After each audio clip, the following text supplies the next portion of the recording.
স্বার্থে যদি জনগণের স্বার্থে যদি কোনো বিঘ্ন সৃষ্টি করা হয় তাহলে বিএনপি আবার মাঠে নামবে, মাঠে নেমে তারা কিন্তু আমি আদায় করে নিতে না, সে ঠিকঠাক করে নির্বাচন ব্যবস্থা দেবে।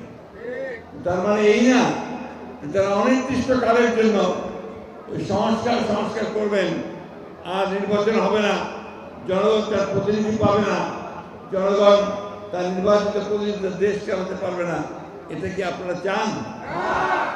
আপনারা ভাইরা বলেন তো, এখন যদি নির্বাচিত সরকার না হয় তাহলে কি আপনারা খুশি হবেন? সেই নির্বাচিত সরকার আপনারা চান, যে সরকার আপনাদের কাছে জবাবদিহি করবে, যে সরকার আপনাদেরকে জবাব দেবে তাদের ভালো মন্দ কাজের জন্য এবং একটা নির্দিষ্ট সময়ের জন্য তারা নির্বাচিত হবে।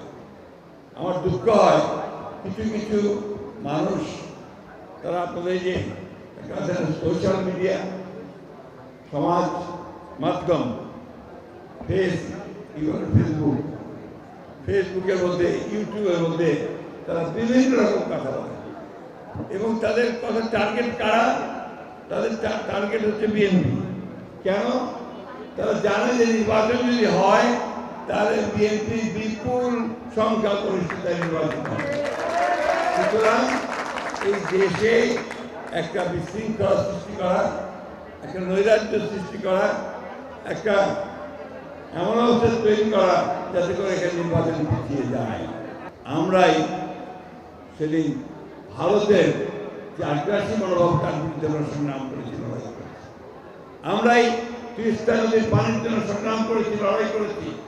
শুধু তাই নয়, তিস্তা নদীর তীরে গিয়ে আমরা সেখানে প্রোগ্রাম করেছি জনগণকে সঙ্গে নিয়ে।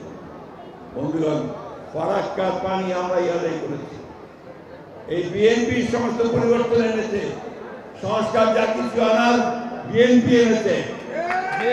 একদিকে শাসক ব্যবস্থা করেছেন শেখ মুজিব বাদশাহ, সেইখান থেকে বহুদলীয় গণতন্ত্র নিয়েছেন আমাদের আমাদের প্রেসিডেন্ট জিয়াউর রহমান।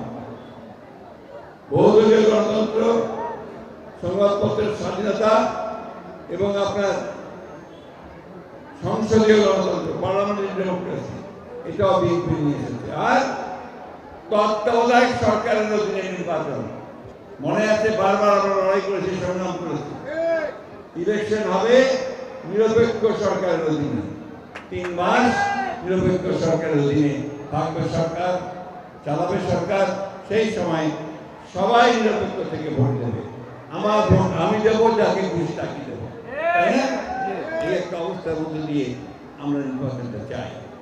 আমরা এখনো বলছি, আমরা এখন রাস্তায় নামি না, আমরা মানুষের কাছে যাচ্ছি এই ঈদ সামগ্রী নিয়ে, ইফতার সামগ্রী নিয়ে, তাদের সুখ দুঃখে তাদের পাশে গিয়ে দাঁড়াচ্ছি।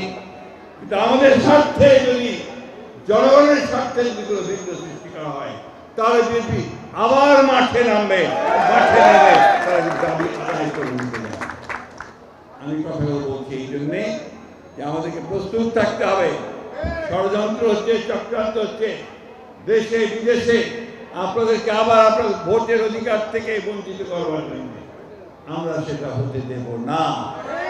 পরিষ্কার কথা, যে যেখানে থাকেন, সে ইংল্যান্ডে থাকেন, ফ্রান্সে থাকেন, আমেরিকায় থাকেন, সেখান থেকে মানুষকে উত্তেজিত করবার চেষ্টা করেন, বিভাজন সৃষ্টি করার চেষ্টা করেন। আমরা মানুষের সঙ্গে আছি, আমরা মানুষের সঙ্গে থেকে রাজনীতি করছি। সুতরাং আমাদেরকে কেউ বিপদে পরিচালিত করতে পারবে না, বাংলাদেশের মানুষকেও কেউ বিপদে পরিচালিত করতে পারবে না। খুব পরিষ্কার কথা, আমরা ভারতের পক্ষেও নই, আমরা পাকিস্তানের পক্ষেও নেই, আমরা আমেরিকার পক্ষেও নেই, আমরা ইংল্যান্ডের পক্ষে নেই, আমরা বাংলাদেশের পক্ষে। আমাদের নেতা তারেক রহমান সাহেব পরিষ্কার করে বলেছেন, সবার আগে বাংলাদেশ, আমরা বাংলাদেশ। আর বক্তব্য বাড়াবো না। বন্ধুগণ, আপনারা সবাই সজাগ থাকবেন, সতর্ক থাকবেন।